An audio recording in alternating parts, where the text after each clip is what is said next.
Good morning, students. Now we come to the last part of the chapter, the 100 Dresses. Maddie and Peggy, they had gone in search of Wanda Petronsky, but they could not find. Maggie was very upset. Maddie thought that from now onwards, the solution that she thought was that from now onwards, she would not let any other student be bullied because of her name or appearance. So till there we had done, and she thought that she would speak up also, even if it costed her Peggy's friendship. Now let's move further. On Saturday, Maddie spent the afternoon with Peggy. Peggy was the closest friend of Maddie, and so on Saturday she spent the entire afternoon with Peggy. They were writing a letter to Wanda Petronsky. It was just a friendly letter telling about the contest and telling Wanda she had won. So they wrote the letter on Saturday afternoon to Wanda Petronsky, and it was not that they felt guilty or they were sorry.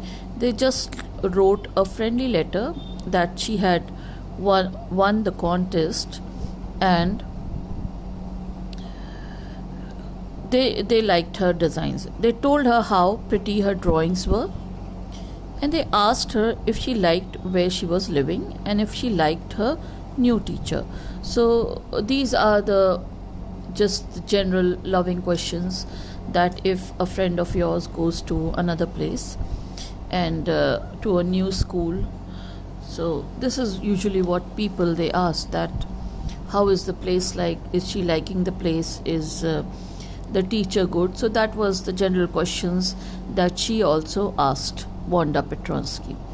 They had meant to say they were sorry, but it ended up with their just writing a friendly letter, the kind they would have written to any good friend, and they signed it with lots of X's for love. So XXX, lots of love, that is what people they write. And so these two girls also, they did not write a sorry letter, they wrote a friendly letter and they signed it off with lots of love. They mailed the letter to Boggins Heights because they did not know the new address. So they wrote it to the previous address, Boggins Heights, writing, please forward on the envelope, that whosoever knows the new place, the post people, they'll forward it to the new place of the Petronskys. Days passed and there was no answer, but the letter did not come back. So maybe Wanda had received it. So the letter, it did not come back to the sender. So that is why they thought that perhaps she had received it. Perhaps she was so hurt and angry, she was not going to answer. You could not blame her. So thinking about it, that maybe she is just angry. The days had passed and just no reply, and they had written a friendly letter and still no reply. And so they thought because they had teased her, so it may have hurt her and she may be angry with them, and that is why they did not get any answer. And they agreed that she was not to blame for this. Weeks went by and the days they changed to weeks, and still Wanda did not answer. Peggy had begun to forget the whole business, and Maddie put herself to sleep at night, making speeches about Wanda, defending her from great crowds of girls who were trying to tease her with.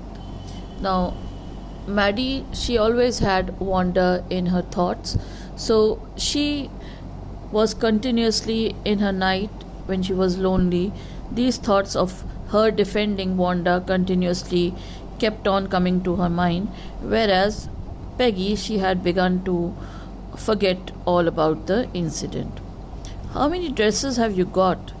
And before Wanda could press her lips together in the tight line the way she did before answering, Maddie would cry out, stop! Then everybody would feel ashamed the way she used to feel.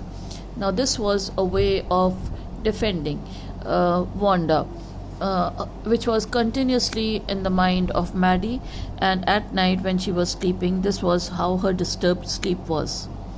Now it was Christmas time, and there was snow on the ground, Christmas bells, and a small tree decorated the classroom.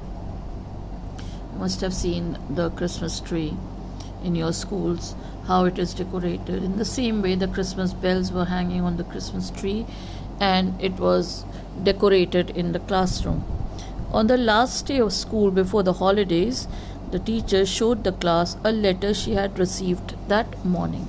And on the last day, the teacher again showed a letter that she had received that particular morning. And the letter, it was from Wanda Petronsky, not from her father, but it was from the girl herself. You remember Wanda Petronsky, the gifted little artist who won the drawing contest? This is what the teacher, she reminded the students. Well, she has written me, and I'm glad to know where she lives, because now I can send her medal. I want to read her letter to you. Now she knew the address and said, well, I'm pleased that now I know where she is, and I'm happy that I will be able to send her the medal that she had won. The class sat up with a sudden interest and listened intently. Very closely the class, they listened. And the letter, it read, Dear Miss Mason, how are you? And room 13, that is the class in which she studied. Please tell the girls they can keep those 100 dresses, because in my new house I have 100 new ones all lined up in my closet. And so she said that she has given the class the 100 dresses because she doesn't need them, and she has 100 new ones all lined up in her closet. I'd like the girl Peggy to have the drawings of the green dress with the red trimmings, and her friend Maddie to have the blue one. And both the girls, the names were mentioned in that letter, and she had gifted both the girls one of the dresses. For Christmas, I miss that school, and my new teacher does not equalize with you, meaning that Miss Mason was a better teacher. Merry Christmas to you and everybody. Yours truly, Wanda Petronsky. And she signed it off. So it was also a friendly letter in which she had mentioned the names of the two girls who had written the letter to her, and she had told her teacher to present them each a dress, and she had given the description of the dress also. To Peggy, she had given the green dress with the red trimmings, and to Maddie, the blue one. On the way home from school, Maddie and Peggy held their drawings very carefully. That is, the designs they held very carefully. All the houses had wreaths and hollies. Hollies are the designs. It's a shrub, and they were in the windows, and the wreaths are the flowers. Outside the grocery store, hundreds of Christmas trees were stacked, and in the window, candy, peppermint, sticks, and cornucopias, that is a symbol of plenty, that was also there, of shiny transparent paper were strung. So when there is any festival, so the shopkeepers, they have the commodities related to the festival, and over here all the eateries were there, and all the decoration things, they were there. The air smelled like Christmas, and light shining everywhere reflected different colors on the snow.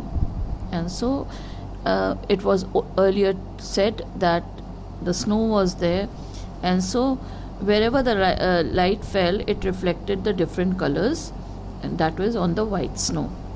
Boy, said Peggy, this shows she really likes us.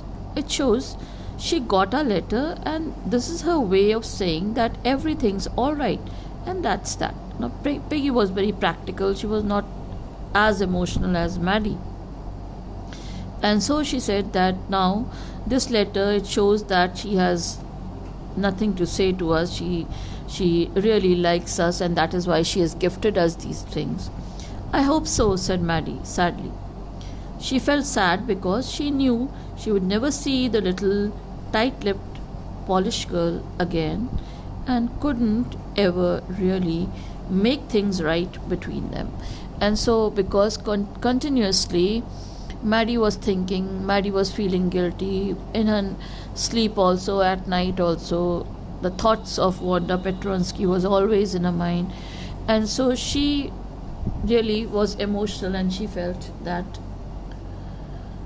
she would never see that little Polish girl again, and she couldn't, make things right between her. She went home and she pinned her drawings over a torn place in the pink flowered wallpaper in the bedroom. Just to cover the wallpaper in the torn place, she pinned the drawing. The shabby room came alive from the brilliancy of the colors. Now Maddie's shabby room, it became alive with the brilliant colors of the design of the gift that Wanda had given to her. Maddie sat down on her bed and looked at the drawing.